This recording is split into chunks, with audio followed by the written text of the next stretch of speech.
following podcast contains spoilers and adult language. Listener discretion is advised. Hey, this is Hal Sparks. Zoltan! And you're listening to, what the hell's the name of this podcast again? The Showdown. The Showdown. It's just so sad. Not for the people who do it. I mean, they at least it gives them something to do, sort of outpatient behavior. But for God's sake, why are you listening to this? Please turn it off. Please. It's distracting you from driving. You're ignoring your children. If you have them, I feel I can't do anymore. This is terrible. Showdown podcast. Really?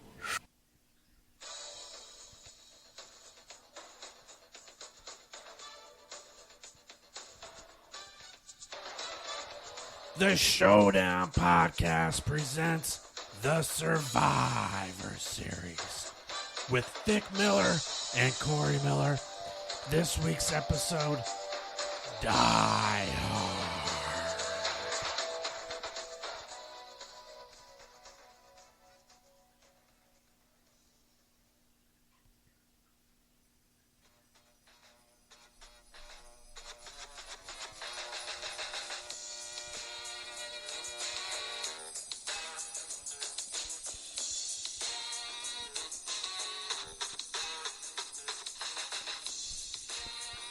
Welcome, Showdowners, to another episode of the Showdown Podcast. Survivor Series. I am Corey.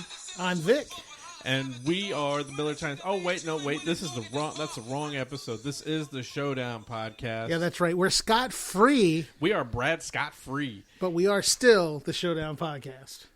Yes, it is true. He is not here with us tonight. He actually was appointed today by Donald Trump to be the head of the FDA. So good luck to him. Absolutely. Yes. Which is, I don't know how that's going to work out. Well, like most appointments, apparently you don't need to know anything about it, so yeah. It's all good. Yeah, I know. So for this week, we're actually going to skip our history lesson. Yes. Our history of what we know about this movie, and we're going to head right into it. Yeah. So Brad. I'm so used to that. So Vic, you want me to go ahead and read this? Yeah. Oh, okay. Absolutely. Oh, so I get to take your job this time. You get to take Brad's job. That's not my job. Once again, I keep reminding you guys, that's not my job. Okay. Die Hard is a 1988 American action film directed by John McTiernan, who also, didn't he direct Predator? Yes. And written by Steven D'Souza and I have Jim absolutely Stewart. No idea whether or not that's true, but I'm going to agree with you. I'm pretty sure it is. Pretty sure. It follows an you want me to go ahead and keep going here? It follows Bruce Willis as he takes on a group of highly organized criminals led by Hans Gruber. All right, so this movie, again, it's one of the greatest Christmas movies ever created. It has been touted by many and many people, even though many people, including some people in this room and some maybe not in this room, because I can't remember where he sits on this, have agreed. We've come to agree to disagree about this whole thing. So yeah, I don't believe that this is a Christmas movie. Simply because yes, there's the Christmas party at the beginning. Yes, but there's Christmas trees. There's Christmas trees, and there's snow. And there's Christmas music. Snow doesn't make it a Christmas movie. I'm telling you all the points that a classic Christmas movie has a number of points to it that create a Christmassy atmosphere. And this movie has all of them, regardless. And it does take place on Christmas Eve. Exactly. However, it's not a Christmas movie. A Christmas movie, to me, the whole movie revolves around Christmas. Like, say, Christmas Vacation. They've got everybody coming in. They're going to celebrate the holidays together. They're going to do holiday things. Or even Christmas Story, where it's a build-up to Christmas when the Red Ryder BB gun and that. It's got to revolve. Hell, even Kirk Cameron Saving Christmas was a Christmas movie, if we want to be technical. Why? Because there's a Christmas party? Yeah. And they have music? And it's about Christmas. Yeah. This is not about Christmas. This is a straight 80s action film. Not that I'm saying anything bad about it, because I do like this movie. Well, shit, spoiler alert. But this doesn't revolve. I mean, It happens to take place at Christmas, and that's it. All right. Well, let's go through and tell our listeners a little bit more about the movie before you ruin anything else for them, Mr. Grinch. So this movie takes place on Christmas Eve, and NYPD detective John McClane, played by none other than Bruce Willis, one of the greatest action heroes ever. Yes, and in case you didn't know, you may already know this. What do you think about Tom Berenger in this role? Tom Berenger? Yep, Tom Berenger. No. Okay. No one else plays this role except for Bruce Willis. Okay. I will stab a baby in the ear for it. Well, you almost got that because he actually turned down the role. Thank God. Dude, and this was during the time of when Bruce Willis was doing like moonlighting. Yes. So he wasn't even like a major movie star. He was just a TV actor who got his chance at the big screen. Yeah, he was actually you're right. He was doing moonlighting at the time, and from what I read, he was doing both. He was actually shooting both of them simultaneously. Right. He still had a little more hair back then. But John McClane, he arrives in Los Angeles. Him and his wife are kind of separated. They're a little bit strange. She lives in L.A. He lives in New York. And he's flying to L.A. to see her and his kids for Christmas. So on his way there, he's nervous. He's a nervous flyer, and he's talking to some people, and they're talking to him about how you get past the whole process of the nervousness of flying. You take your shoes off and make and stink up the entire cabin. Ball up your toes with the carpet. But I was like, man, I don't remember carpet in airplanes being anything that you could literally like wrap your toes into. It may have been. Did they have shag carpets back then? I don't know. I didn't actually ride my first plane until like '94, so I don't know. And what it is now, it's just barely any carpet. Yeah, they had like plush. They must have had like plush like shag carpeting on the carpet. Yeah, and you don't want me taking my shoes off on a plane. No. I'll be the first to admit that. So he gets to L.A. He hops in. His wife works for the Nakatomi Corporation, which is a big Japanese did brokerage. They ever say what they I think did? they're I think they're a what do they call those guys? Stockbrokers? No, not stockbrokers. What do they call them? Hedge funds. Okay. Like those kind of guys, hedge fund managers. So they deal with other people's money for stocks and bonds is what I think it comes down to. So her boss has a limo waiting for him. That's awful nice. It is. I thought that was going above and beyond. But you know what? She moved from New York. She separated her family. She came to L.A. to work for him. He apparently appreciates her because she's one of his top employees. Yeah, she was like second in charge. So yeah, those are kind of the perks you get when you have big adult jobs that pay you big money. Yeah. We wouldn't know anything about that, but that's how it works. So they send a limo for him. The limo gets him to the Nakatomi building. They go down into the basement of the Nakatomi building, parking lot of the Nakatomi building, and the gates close down behind them. Now, they just get in there, and the limo driver just waits. Now let me say this.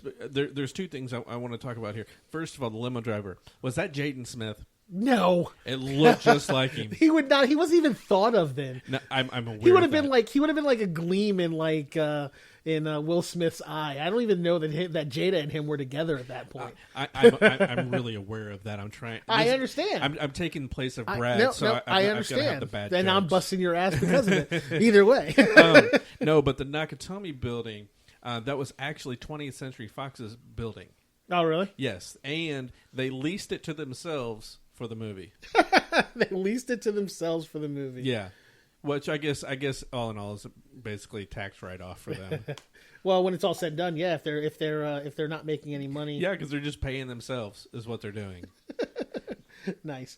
So he gets there. He proceeds to go up to the. I guess they were on like the 30, like the whatever. They were supposed to be like 180th floor. No. They were only technically they were only supposed to be like 1 or 2 floors above like ground level. So he probably had to go up like 5 stories to get to where they were. Because later on in the movie, when they're talking to when he goes and asks the guard, he's like, "Where are they?" Like, oh, he goes through the whole thing of like explaining that Holly Gennaro's his wife and he's here to see her. And the security guard guy's like, "Oh, well, let me look it up." And then like 2 minutes later, he's like, "Yeah, well, there's only people in the building or at the party, and that's on the 4th floor." Yeah. Or like one floor above us or something like that. I'm like, really, dude? You had to make him go through all that just to tell him what you knew where they were? He actually had to type her name into a computer in order to find out. I don't know what exactly he was finding out. Where exactly are they? They're in the party that's right upstairs. Yeah. So he proceeds to go upstairs. He meets his wife, and he tells her he wants to get cleaned up a little bit.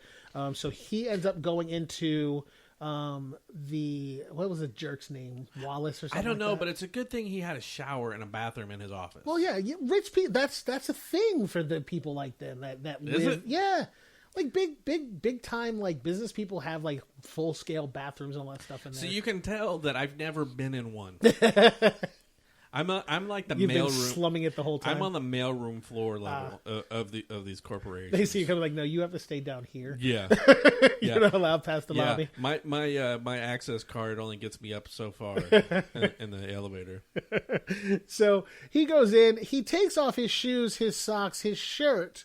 And Which he just got off a plane. Why is he all? I don't understand. that's a long flight. So, And and back then they could smoke, and people were smoking hacking at and the coughing party. all over you, They were and smoking at like the all this party. stuff. So like, I mean, I've traveled in planes. Like you travel in plane. He could have been sitting in the airport like all day long before his flight left, and then there could have been a long layover, and then he finally gets there, and you never know. But you get sweaty, you get tired, and you want to wash up. Speaking of smoking, I thought it was kind of funny. Obviously, you could do this at the time, but he was actually smoking in the airport. Yeah. I was like, that's something you don't see. That's something anymore. you don't see anymore. Yeah.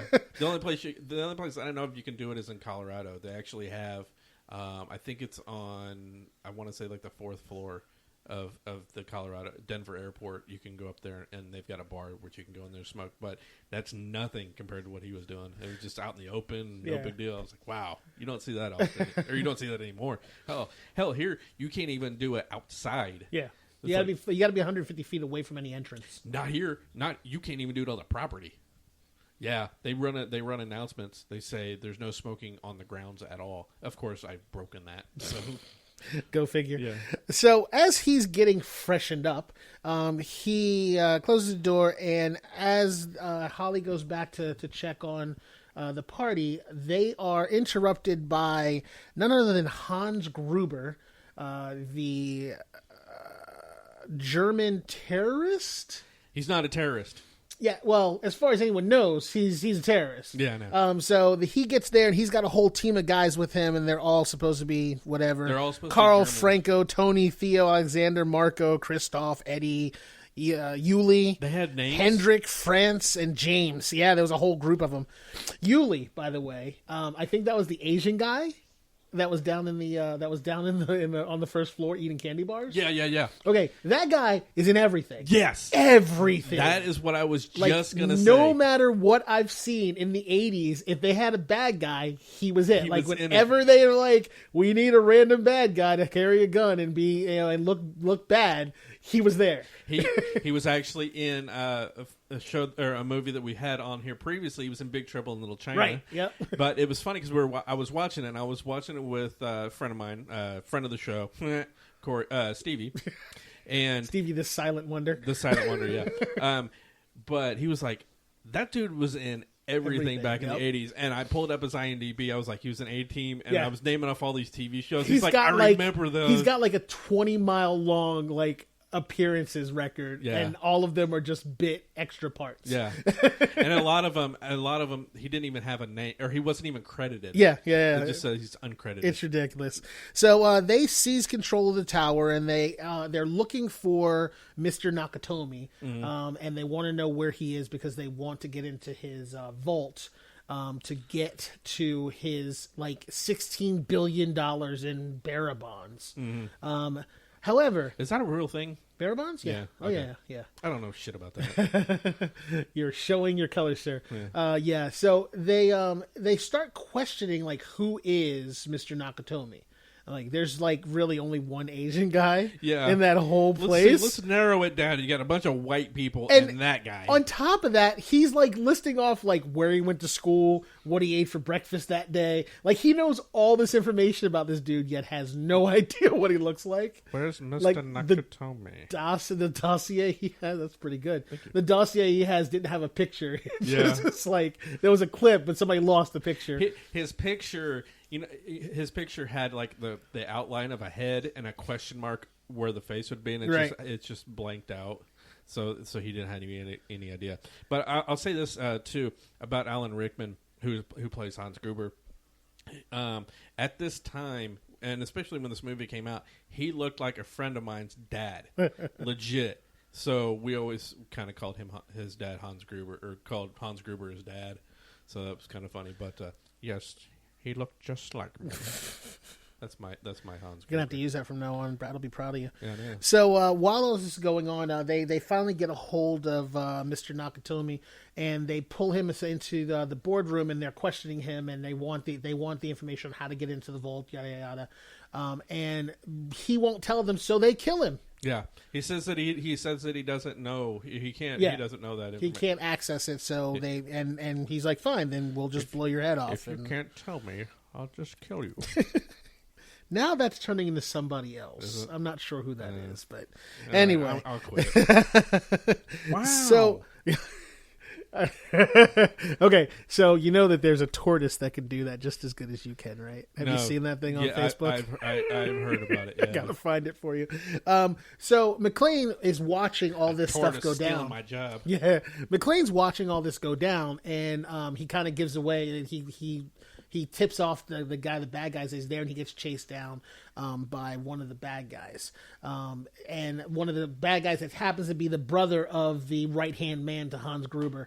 And he fights with him and ends up taking his gun away from him, killing him. Yeah. And then he starts playing the old "I'm gonna fuck with the bad guys" routine. So now he's got an automatic weapon, he's got a walkie-talkie, and he decides to write "Now I've got a gun, ho ho ho" on the brother's shirt, and hangs him in the elevator, and then sends the elevator down to Hans. Was that after he used the walkie-talkie to try and call the police, and then? Or no? No, that was before. That was before. Okay. Yeah, that was before. Because that was before they end up shooting at the cop cars. So, well, his initial call to the but police. it was once he kills him. Once he kills him, then he calls the cops. Oh, okay. So he hangs him in the thing. He sends it down to Hans. Then he calls the cops using the radio. An LAPD officer is, I guess, at the store. Yeah, he's at a gas station. Yeah, it's like a gas station convenience store. And store. his name is Al Powell. Carl. Sergeant Al Powell. Yeah, ridiculous. Carl. So he's sent to investigate. Yeah, he's sent to investigate. And Hans is like, screw that. So he sends a guy over to stop the cop, who he unloads a clip on the cop car, and that's when everything kind of blows out of proportion, and the cops are now involved. He calls for backup. Everybody shows up. Well, I think there is one scene you're forgetting about. He actually was talking to the dispatch. Bruce Willis was, and was saying that there's terrorists. And they're like, "Sir, you're gonna have to hang up and call 911. This is for whatever." Oh yeah, you're right. Yeah, she gives him a hard time, and he goes off on her. And then she's like, then she's the one that says, "Have patrol swing by." Yeah, but she does it because she's having to swing by because it's a prank call. Yeah, I don't think she's doing it because she wants to actually check it out. And that officer is horrible. Yeah, she should have been like taking it very seriously. Right. Instead of just assuming, because either that or they get prank calls daily. It is LA. Yeah. So you never know. Yeah. I was just like, she's horrible.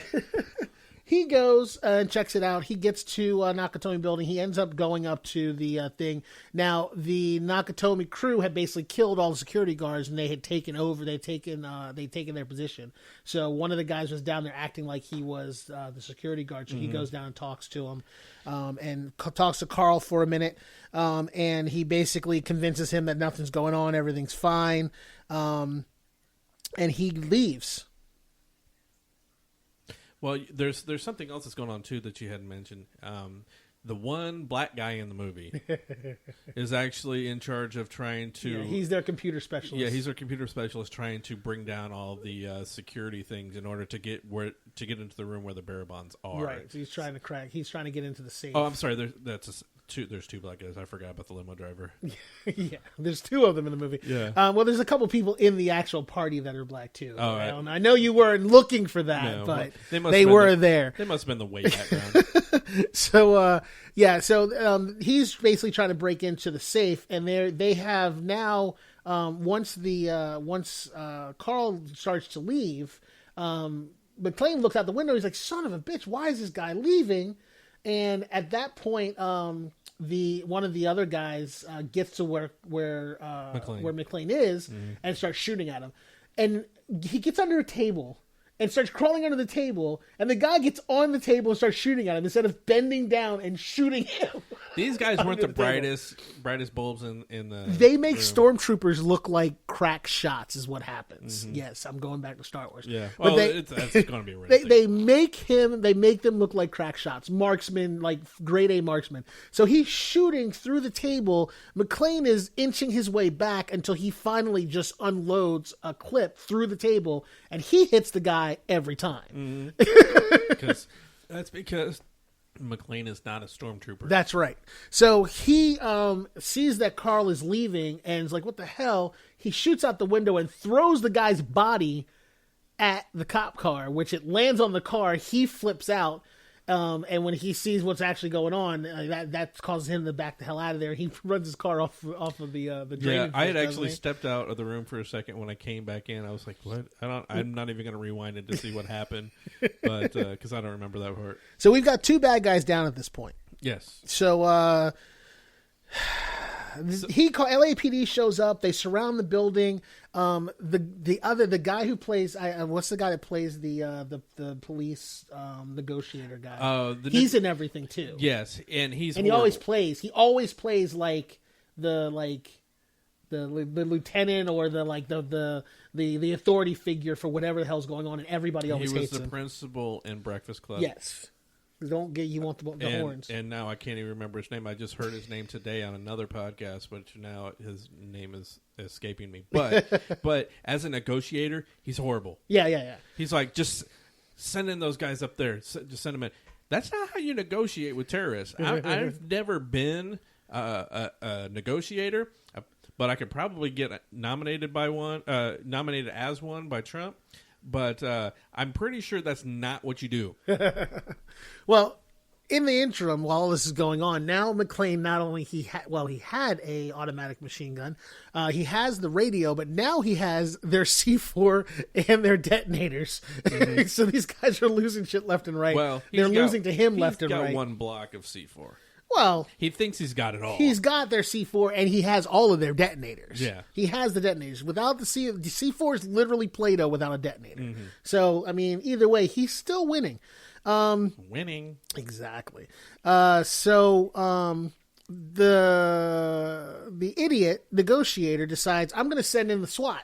Mm-hmm. And he sends in a armored car, and in the interim of sending in that armored car that drove down the longest road ever. I was just going to say that. He said send them in, and that thing was driving for a good 5 minutes. How far away was this? The aerial shot, that is a very long road that whole building is on. Yeah. So it is a very long road, but it took that thing forever to get there. I'm like, you would have thought it was already stage ready to go. Yeah. But apparently it wasn't. Apparently it was across town dealing with something else. Yeah. They were in Compton or something. That's what I was going to say. So they drive up. They drive directly up the staircase and get met. Stuck. Yeah. It gets stuck on the stairs, which I don't even know how that happens. And get met by a surface-to-air missile. Not one, but two. And the quarterback is toast, the proclamation from the only other black guy in the movie. Yeah. And they go down. So basically, they suck. Yeah. The SWAT team sucks. The cops suck. Everybody in here sucks, except for McClane, who's winning.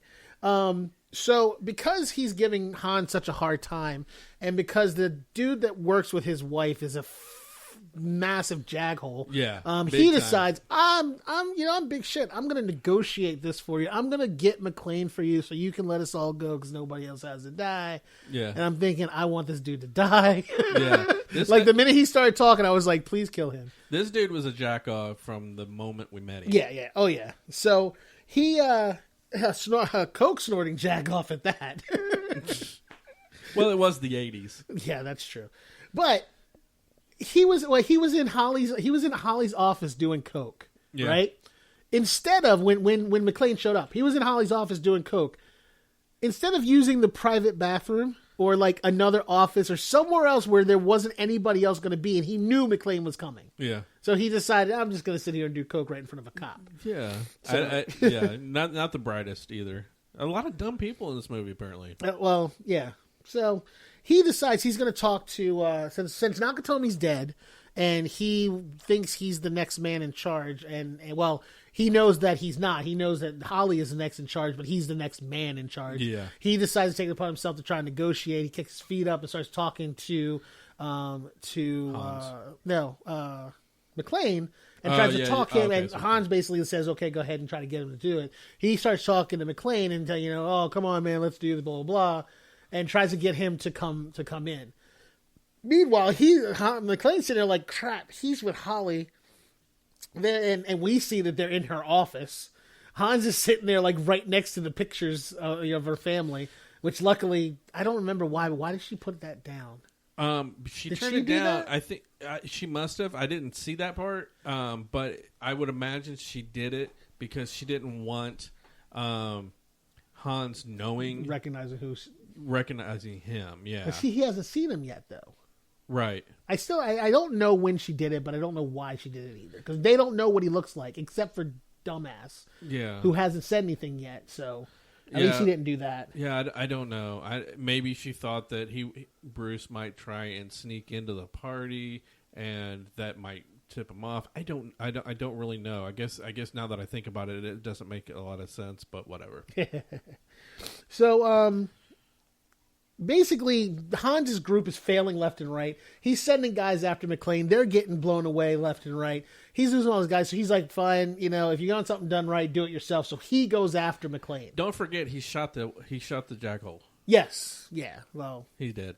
Luckily. Because, I was looking forward to that. Yeah. Besides the negotiator needing to be shot. So he takes off to try to actually find McClane and try to put an end to him because he figures that my team can't do it, so I'm going to do it. So he goes to find McClane and then comes across him. Finds him really fucking quick. Yeah. Nobody else can seem to find this guy, but... Well, McClane found him. Well, that's true. That's true. Yeah, and then he tried to play it off and try to act like he was from the party. He does play it off pretty well, though. By putting on the American accent and fooling him for a minute. I don't think I shouldn't even say that. I don't even think that he actually fooled him. I think McClane knew all along, but I don't know what tipped him off.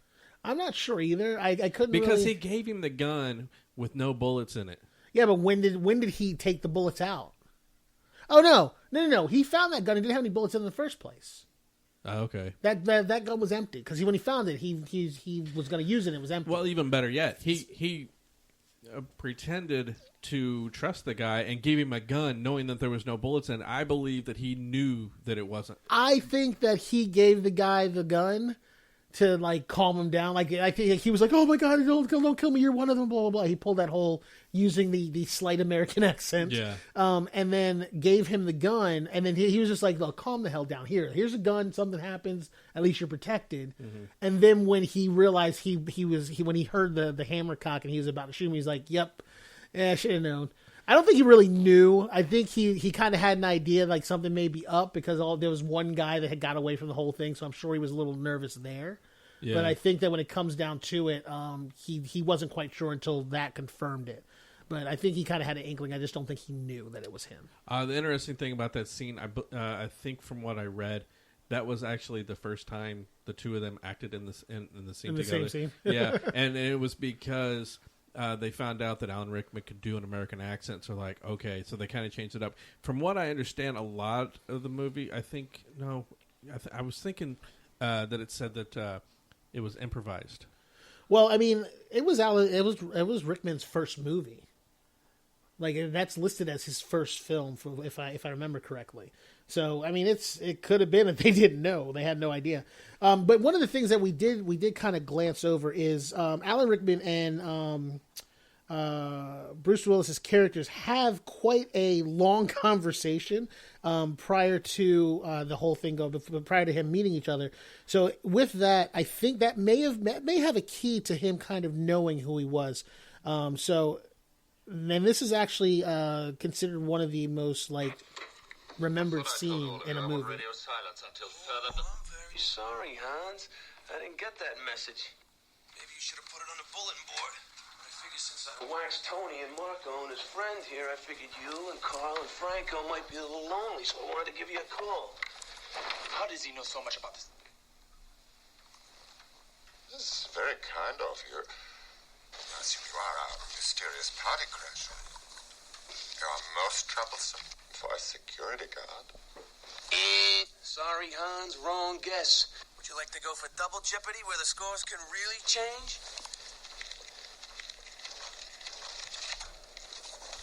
These are very bad for you. Who are you then? Just the fly in the ointment, Hans. The monkey in the wrench. The pain in the ass.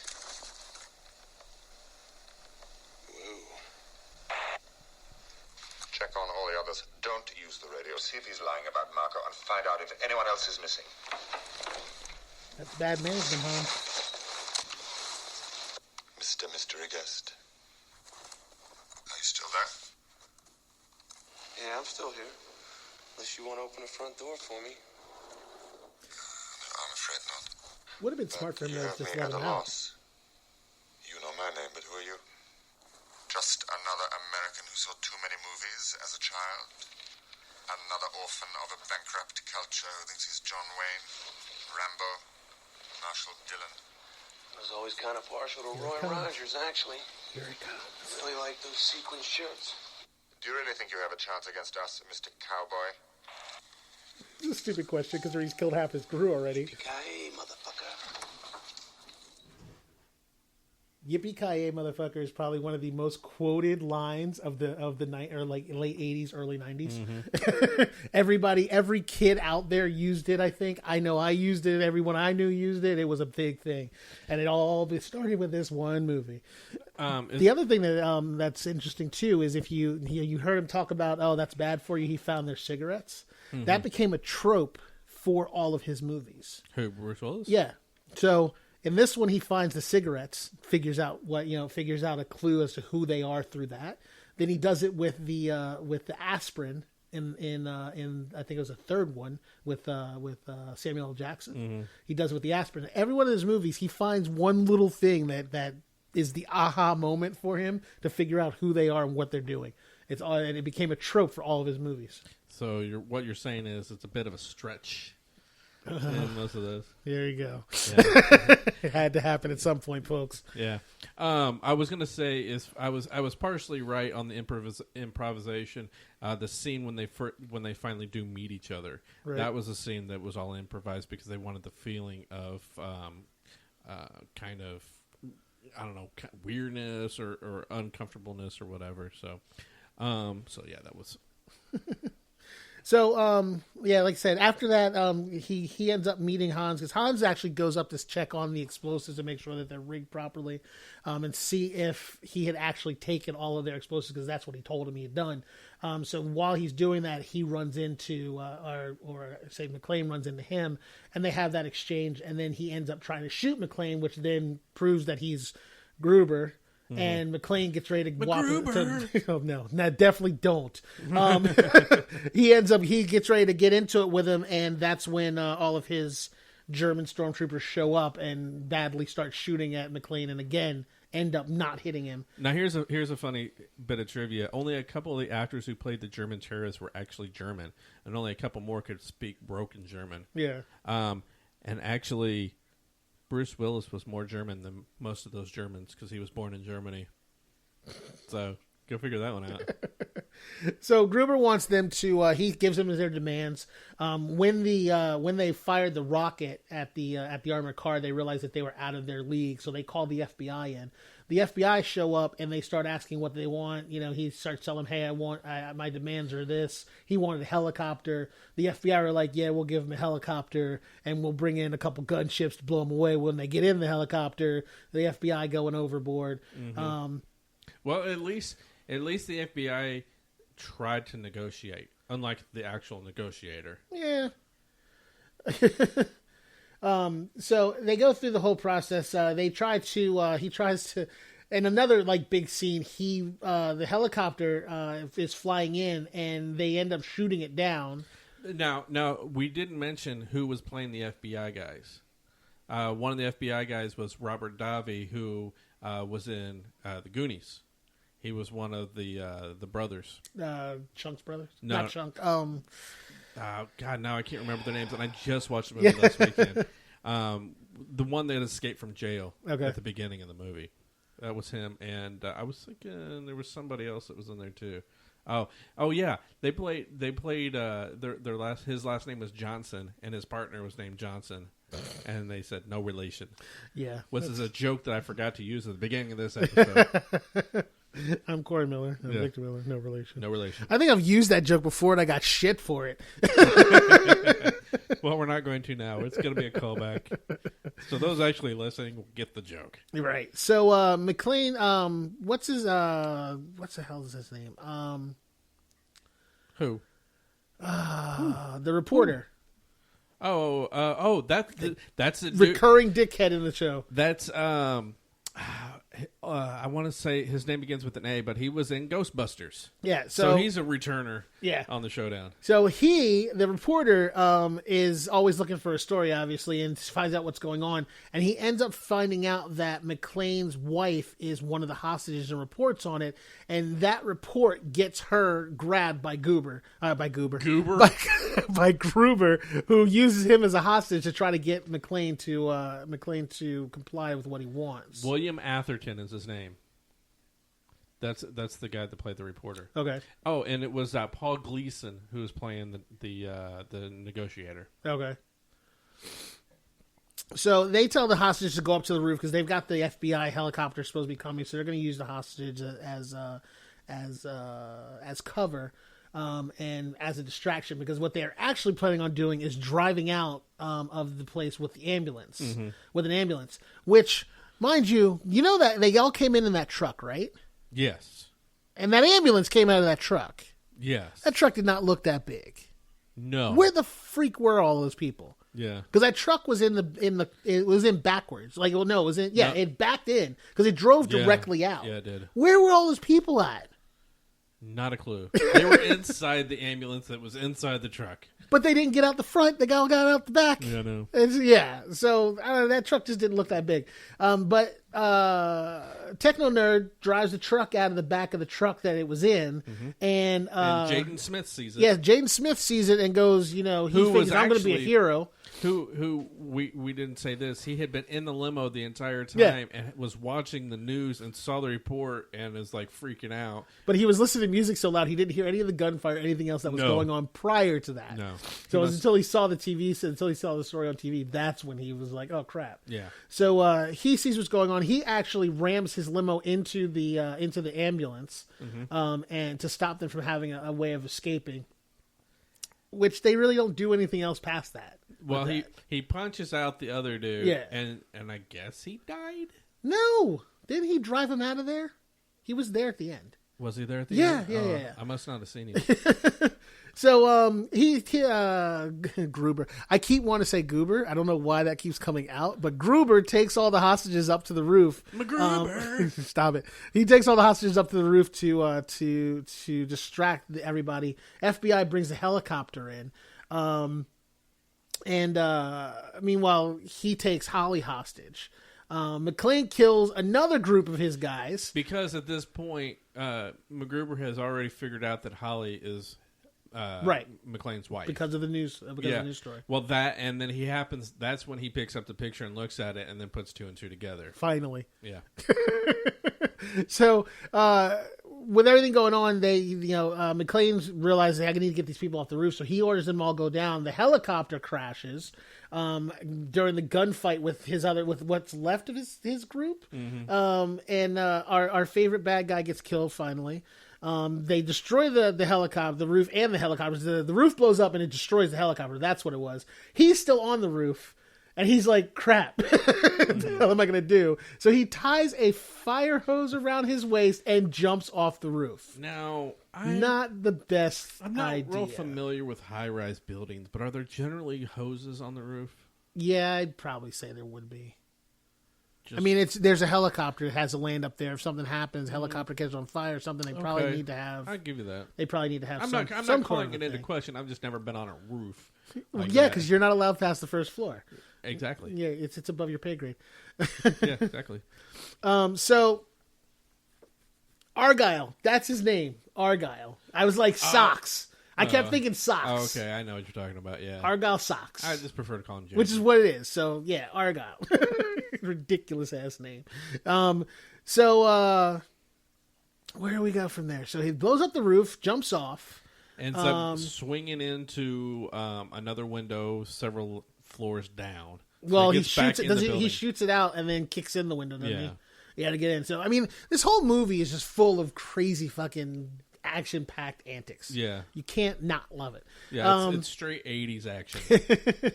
And I was thinking, too, they don't do action movies like this anymore. I mean, yes, there was a lot of stuff that's unbelievable and just happen, just things that just happen and are lucky that it happened. But you don't see that in action films anymore, right? Then again, you don't really see a lot of action films like this. Right. So I say bring them back.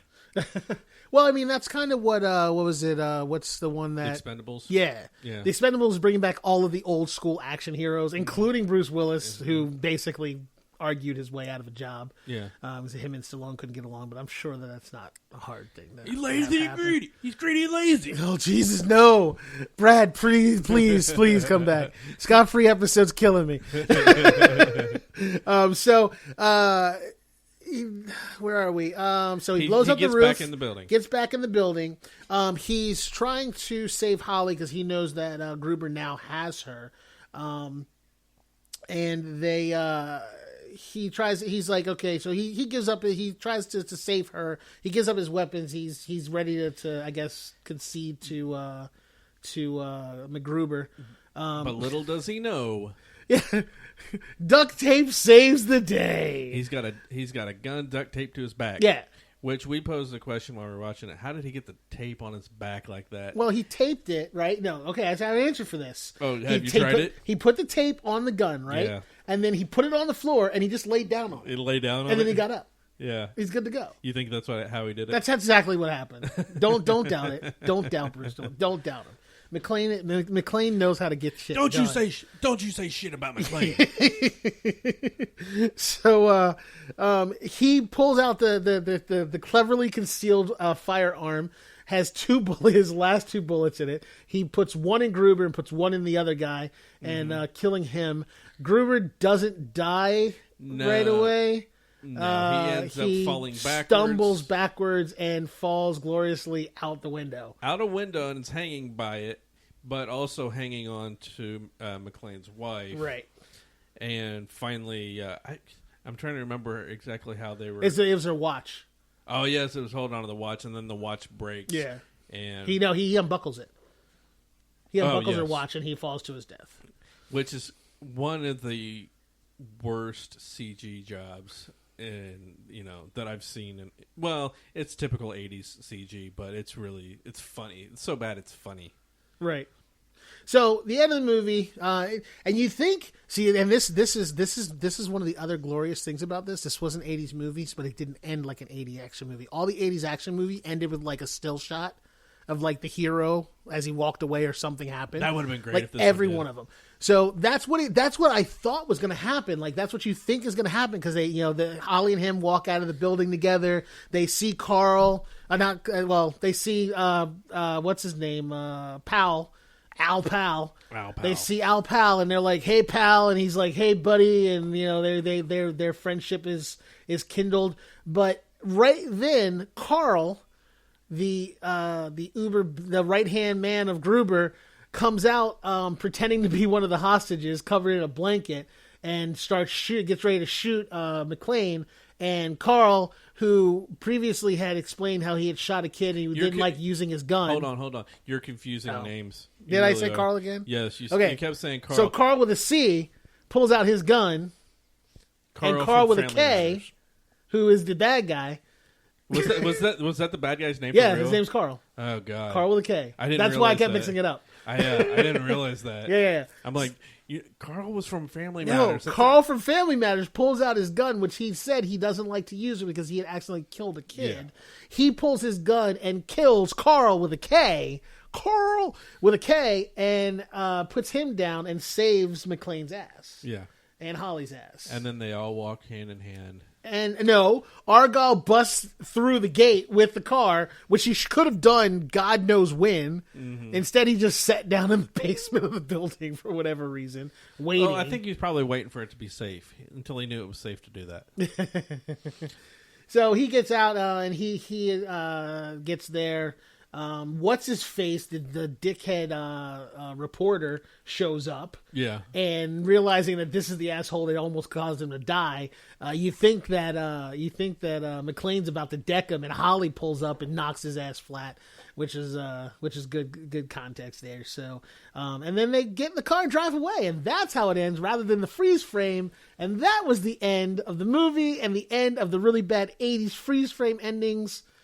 I wish they would have walked down the street through the crowd and then it just stops. That's where the freeze frame happens. Nobody wants that freeze frame crap anymore. I do. Yeah, that's because you're old and bitter. Every great 80s film needs to end with a freeze frame. Look, this movie was in 89. It was the end of the era. It was 88. Of the freeze frame. I read that. Okay, 88. It was the end of the freeze frame era. So we're going to take a quick break and come back and give you our decision. You're listening to the Showdown Podcast. After these messages, we'll be right back. It's commercial time. Brad, why don't you tell them where they... Oh, you cannot do it. Vic, tell them where you can go. All right, you can find me online at MillerKing51 or on gaming media at Black and Angry. That's BLAQ and Angry. And you can find me on Instagram, or not Instagram, but Letterboxd and Twitter at NKOGonzo. Brad, go ahead. Nope, cannot do it. And we'd be remiss if we didn't talk about our buddy Brad Scott. Even though this is the Scott-free episode of the Showdown Podcast, you can find... Cannot. What? You can find the show on Twitter at the Showdown Pod, and you can find us on iTunes, Podomatic, Stitcher, Spreaker, Google Play. What else is there? YouTube. You can find us everywhere. All right, Vic, go ahead and tell them where they can find Brad. You can find Brad Scott at Brad Scott Comedy on social media. He'd love to hear from you. Make sure you give us a follow, like, and subscribe. Somebody should. You can also find us on Facebook. Now, back to the show.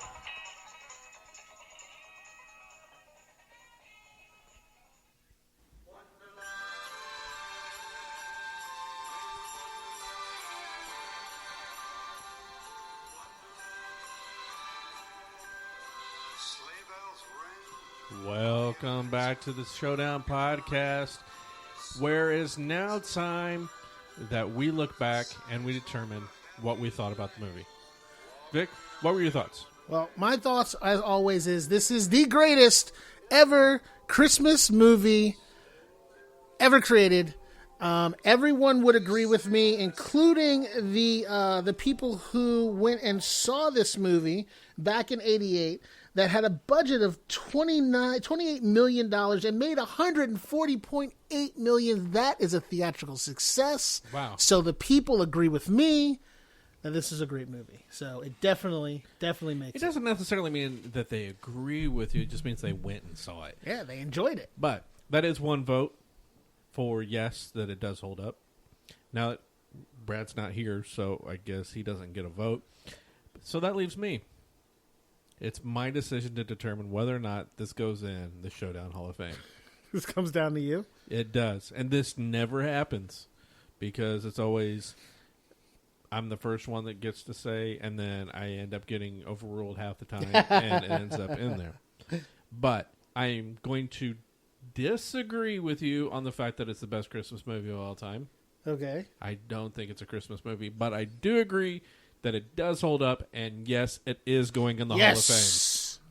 This movie, for me, it's one of those action films that I cannot not watch. If it happens to be on and I'm flipping through the channels, I'll sit there and watch it. I feel like it almost defines a piece of action movie history. Yeah, I mean, you got memorable lines for starters. You got the one we played earlier, Yippee-Ki-Yay. You got Welcome to the Party, Pal. Yep. You got crazy bad guys. Mm-hmm. You got a crazy hero. You got sub characters that you can actually get behind. You have Carl, and you like feel bad for Carl, and you're happy for Carl, and you feel sad for Carl. Then you're like, yes, Carl. That's Family Matters. And that's Carl with a C. Yes. Not Carl with a K. You got bad guys that have no names except for Carl with a K, apparently. Well, actually, they all had names in this one. Yeah, but they're guys that are going to last 5 minutes and they're gone. And of course they you put had them Yuli for you to hate them. And you had Yuli. And you had the Asian guy that's in every 80s movie. So yes, this by far this one holds up. Now I was thinking, normally this is the time when Brad would typically say, I think Miley Cyrus would be good to recast as Hans Gruber, and I'm not going to do that. I'm not. No, hey, buddy. No. He does it. He does it too perfect. There's no way I can even step on his toes. On that you one. heard it here, Brad. You do it too perfect. Yes, you do it too perfect. However, I was thinking, what if Owen Wilson was cast as Hans Gruber? Now, here we go. Well, let's try this. Let's see if this works. Wow. When they touch down, we'll blow the roof. They'll spend a month sifting through rubble.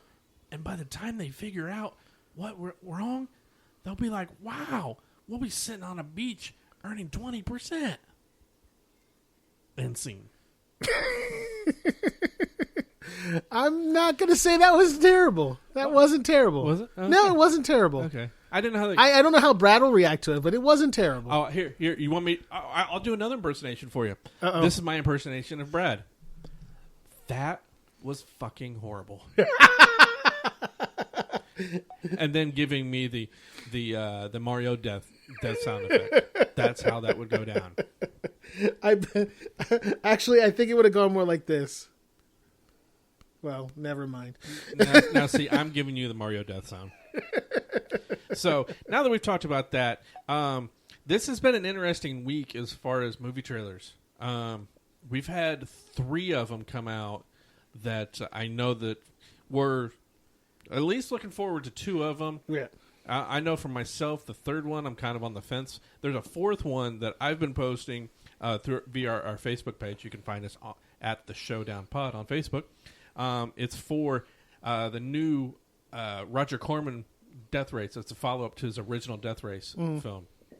This looks absolutely insane. I mean, if you saw the original Death Race from the I think it was the 70s. Yeah. It might have been the 60s. Yeah, with it was the 70s because Stallone was in it. Machine Gun Kelly. Mm-hmm. That movie was just over the top insane. It was ridiculous. And ridiculous, yeah.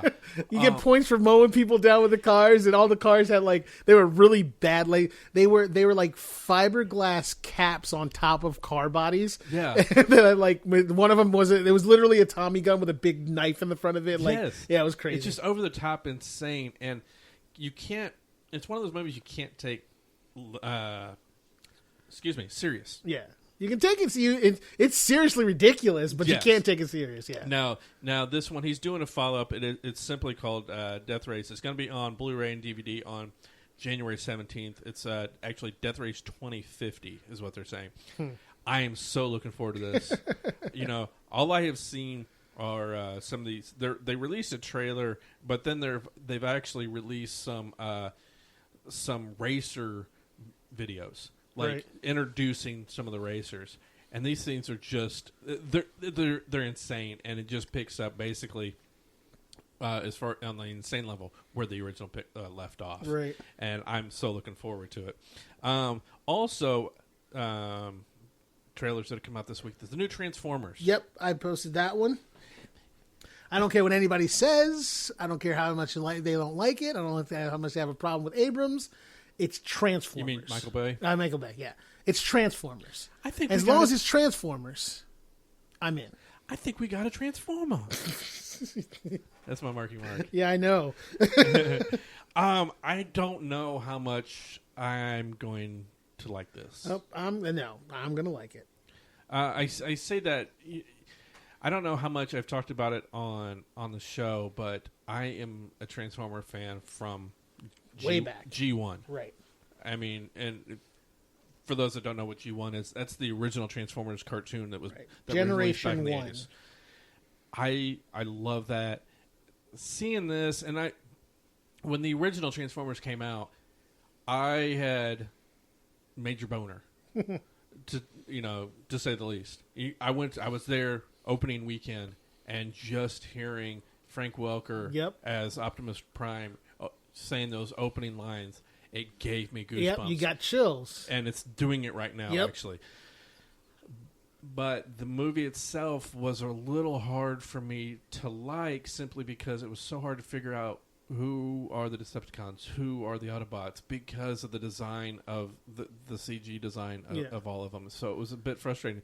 And then with the second and the third movies, it just continued on. But they made it better a little bit with the sequels, but it was still just like they did a lot. It was basically it was a lot of by recognition. So if you know the character, if you know the names and the background behind them, then you know who they are. So like Blackout wasn't Gen 1, but he was one of the primary characters in the storylines. So like going through that, like I knew exactly who they were. But for me, like you said, you get that chill, like, ooh, it's Optimus Prime. Yeah. And like I just kept thinking Mufasa the whole time, because like that chill was like, oh, it's so good.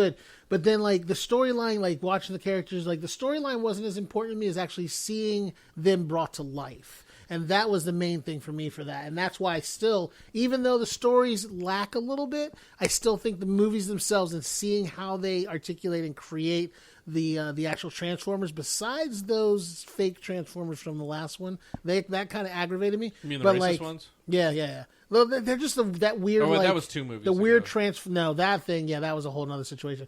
But that whole thing, like where the man-made Transformers, and they did that weird like cube thing where they transform, like that was annoying.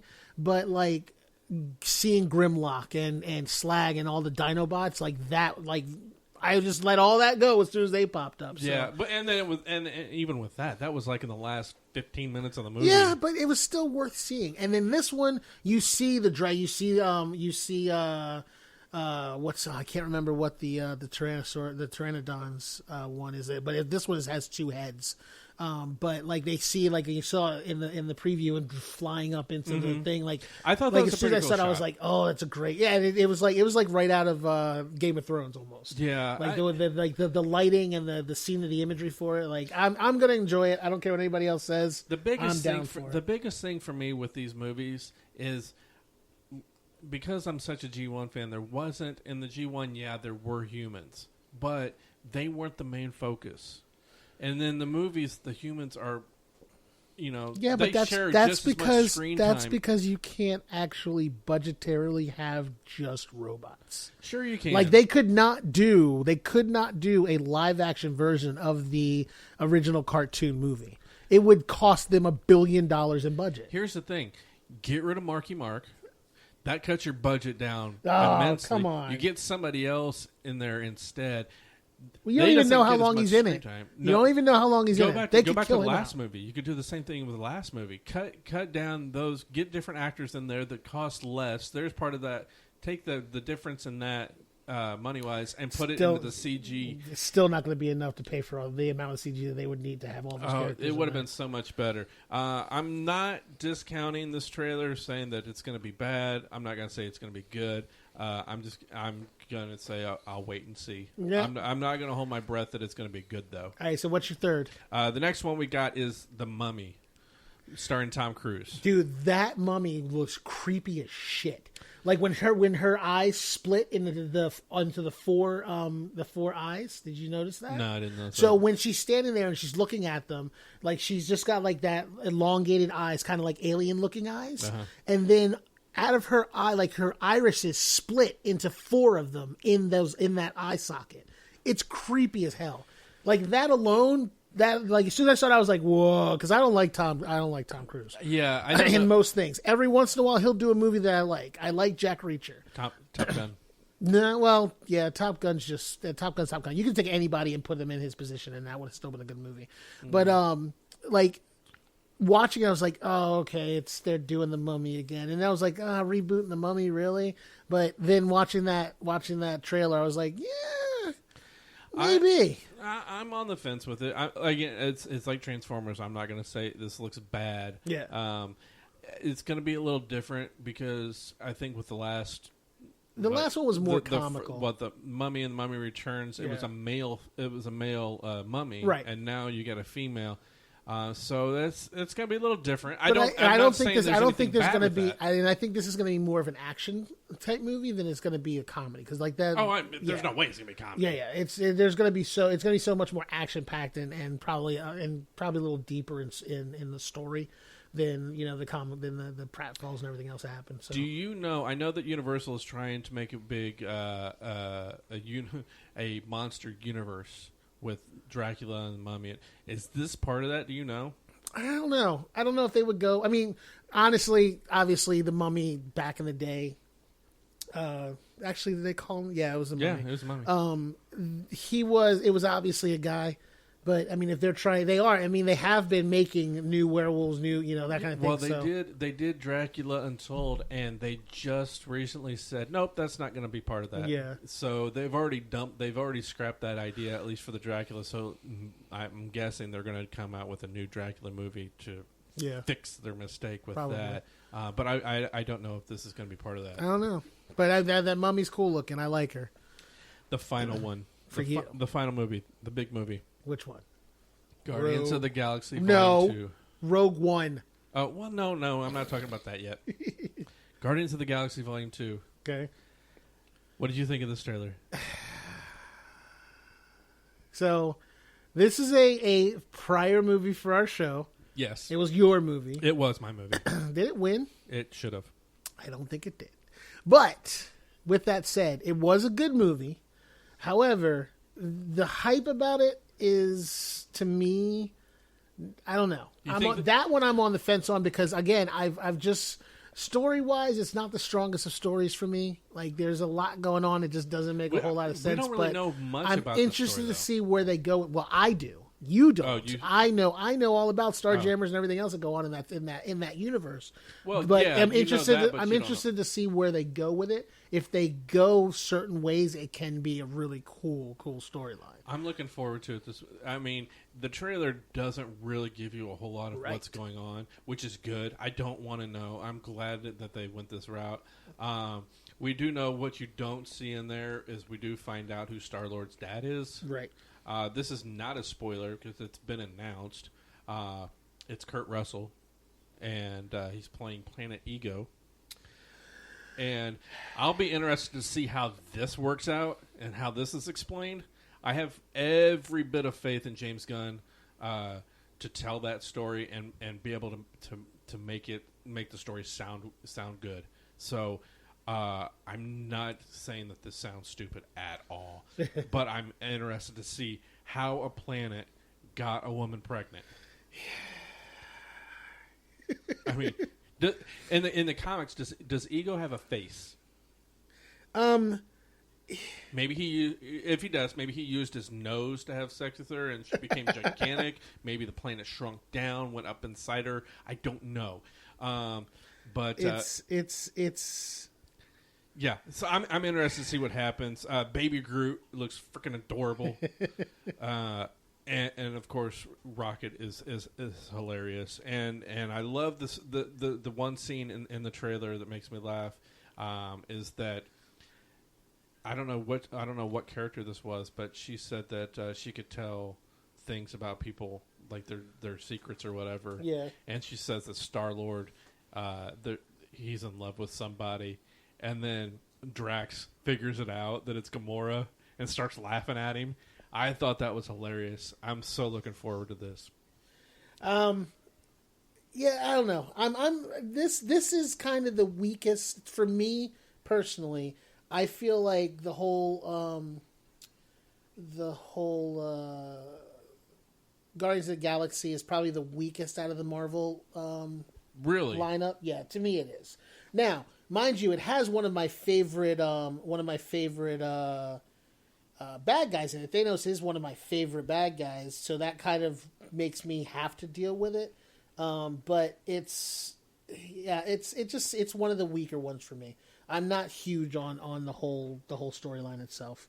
But we'll see what happens. I'm not against it. So the final movie that we're going to talk about, Okay. and what is the release date on this? Do you know? For Star Wars Rogue One. the 16th. So this comes out, Next week. yeah, next week. Wow. I did not realize that. Yes, next sir. week. They released one final trailer, I guess. I either saw it and didn't realize it was new, or I just didn't see it. What are you excited for this one? There's no way I wouldn't be excited for it. It's got Forrest Whitaker in it. My eye is in it. Well, no, that it's Star Wars. Well, yeah, but still. I'm looking forward to it, even though I didn't know the release date. Yeah, I'm interested to see what they do here. Yeah. I did hear that that they're not going to do the opening crawl like they do with all the other Star Wars movies. Well, and it's part of and I know why. Yeah. They're doing it because they want it to be separate from the original Right. base movies. Which Yeah, is because it's supposed to be part of the extended universe Yeah. storyline, not the actual.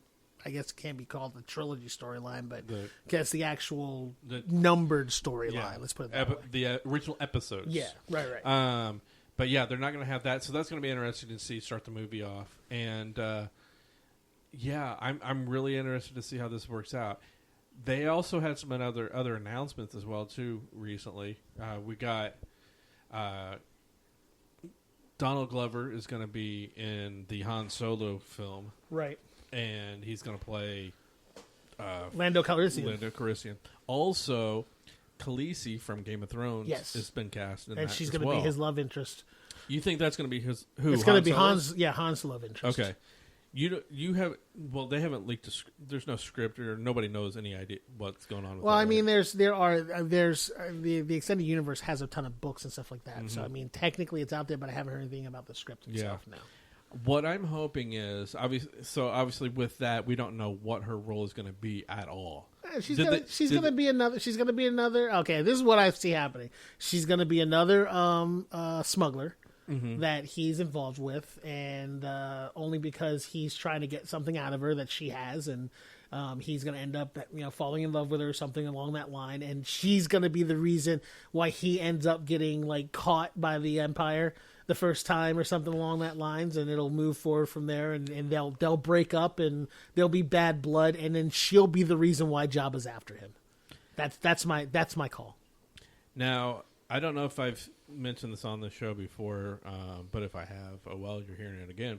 I read the original Han Solo trilogy book. Oh, really? Yes, this is everything from what it starts out when he's a kid all the way up the very last sentence. So then the story, whatever the story is, should be part of it. Well, they haven't said anything about what they're going to use. Yeah. So, and I'm not even sure that that's canon. But yeah, there's particular people and certain writers and certain stories that are canon. Yeah, this like Rebels. That's yeah. canon. The book starts out from when he's a kid, when he's on a ship, and he is actually being taken care of by a female Wookiee, which explains why he's with Chewbacca, because that Wookiee was like a mother to him, and so he's got this connection to them. So when he meets Chewbacca, which happens in the book, that's why he's got that bond there. Yeah. So that explains that. But also in the book, at one point he goes to this other planet where they're mining some kind of drug that that is a big thing. He's like, I don't know if I can't remember if he was kidnapped or what, but he was working in the mine and he meets this other girl, and then they formed a relationship through that. She ends up getting killed when he ends up trying to leave. They end up trying to leave and could be and jack everything. Could be part of the story. I'm hoping that with the Han Solo film, that's a lot of that book is in this movie. I'm hoping, because it was such a great book. It's been a while since I've read it, so that's why the memories of it are kind of fuzzy to me. It also explains how he got the Millennium Falcon. They've got that. Lando is in there, and they end up having the card game that he ends up winning it in. That's in there. Also in there is the Kessel Run. That's also in there too. So well, then if that's in there, that's got to be canon. I hope so. Well, the thing is, though, I mean, even though it's all in there, a lot of those other books, I'm sure, had other stuff in there too that you would think would be canon, but they're not. They're not. So we'll see. I'm really hoping that's the route they go. So right. And I was trying to remember the story behind. You're like, oh, how could he be a planet? Yada yada yada. I don't know how they're going to tie this in there.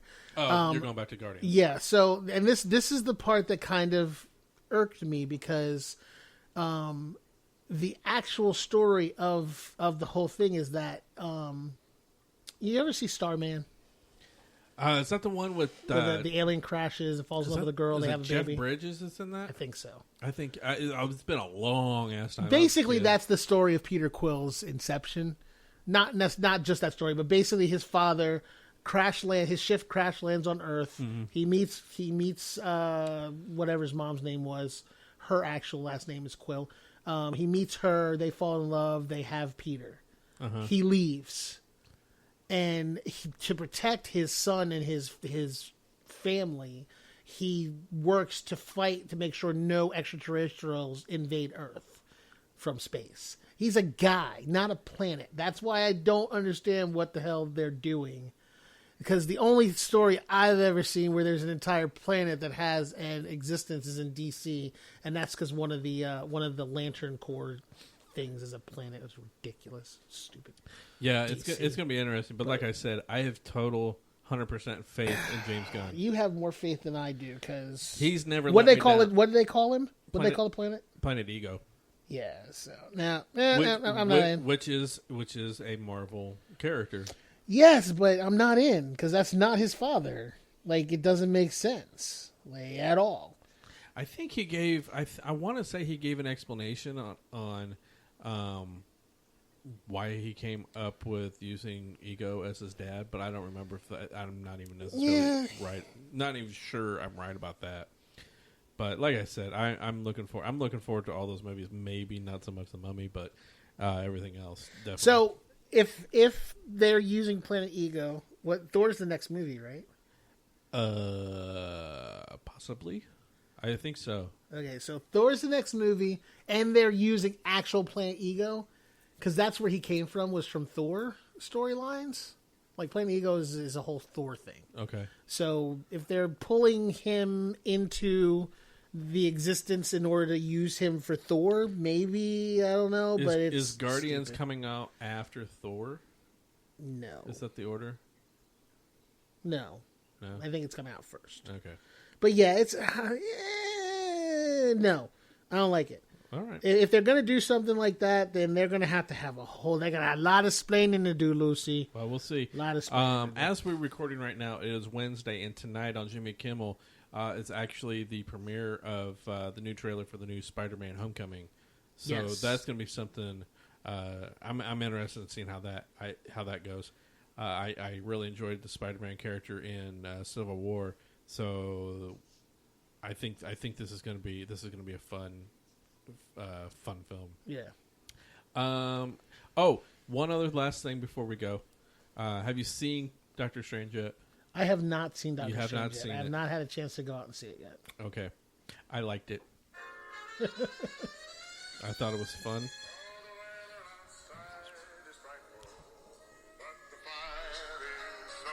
And with that, we come to the end of another episode of the Showdown Podcast Survivor Series, in which we find Die Hard as a winner. Yes, it goes into our Hall of Fame. It goes into our Hall of Fame, and I think at some point we are going to need to put up like a picture Hall of Fame. Yeah, a complete Hall of Fame of all of the all of the winners. Yeah. Because I have totally forgot who's even in this Hall of Fame. It's as far as I'm concerned, it's an imaginary Hall of Fame. It's not an imaginary Hall of Fame. They're actually winners, and they're all actually in there. And Die Hard is in there. And I think there's some movies that you didn't like are in there. That's even better.